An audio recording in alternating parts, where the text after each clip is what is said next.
Hello viewers, আসসালামু আলাইকুম। সবাই কেমন আছেন? আমিও আমার ফ্যামিলি আলহামদুলিল্লাহ অনেক ভালো আছি। গত সপ্তাহটা আমাদের অনেক ব্যস্ততার মধ্যে কেটেছে, কারণ আমাদের বাসায় রংপুর থেকে গেস্ট এসেছে। রংপুরের খালা শাশুড়িরা আমাদের বাসায় বেড়াতে এসেছে। আমার খালা শাশুড়ি ও তার 2 ছেলে, মানে আমার ছোটো ছোটো 2টা দেওর এসেছে। সে নিয়ে আমরা ব্যস্ততার মধ্যে সময় কাটাচ্ছি। যেহেতু অনেক দিন পর আমার খালা শাশুড়িরা এসেছে, তাই নানা ধরনের রিলেটিভদের বাসায় আমরা দাওয়াত অ্যাটেন্ড করছি। সব জায়গায় ঘুরছি ফিরছি, বেড়াচ্ছি। দারুণ ব্যস্ততা এবং দারুণ আনন্দে কেটেছে। কীভাবে যে সপ্তাহটা ঘুরে চলে গেল বুঝতেই পারলাম না। গত সপ্তাহে আপনাদের সাথে ছোট্ট একটা ক্লিপ শেয়ার করেছিলাম, যেখানে বলেছিলাম ডিনার অ্যাট সানন্দা। এই ডিনারেরই ছোট একটা ক্লিপ ছিল। আজকে ডিটেলসে ভিডিওটা শেয়ার করব আপনাদের সাথে।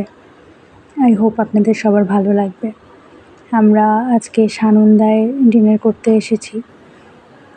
রাত প্রায় 9টা পার হয়ে গিয়েছে। আমরা সানন্দায় ডিনার করব। এখানে আমরা অর্ডার দিয়েছি রাইস, চিকেন ফ্রাই আর মিক্স ভেজিটেবল। আমার যে দেওরটি আছে সে চাইনিজ খেতে খুবই পছন্দ করে, তাই সে আজকে আবদার করেছে সে আজকে চাইনিজ খাবে, তাই আমাদের চাইনিজে আসা। অন্যান্য রেস্টুরেন্টের চিকেন ফ্রাইগুলো একটু অন্যরকম হয়, ভিতরে কাঁচা থাকে, বাট সানন্দার খাবারগুলো আসলেই ভালো হয়।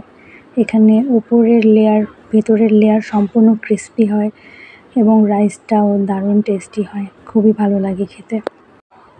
এই যে আমার ছোটো দেওর দুটি, ছোটোটি তো এত কিউট, মাশাল্লাহ এত কিউট করে কথা বলে যে কী বলবো। আর আমার এই দেওর তো মাশাল্লাহ অনেক ব্রিলিয়ান্ট।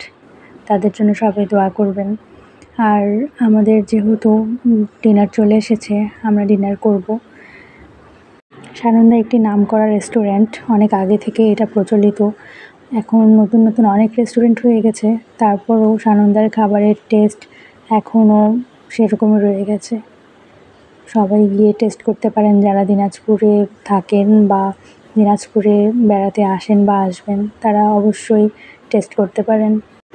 এই রেস্টুরেন্টগুলোর লাইটগুলো একটু ডিম হয়, আমার একটু উজ্জ্বল লাইট হলে ভালো লাগে। এই ছিল আমাদের সেদিনের ডিনারের ব্লগ। ভালো থাকবেন সবাই। আল্লাহ হাফেজ, আসসালামু আলাইকুম।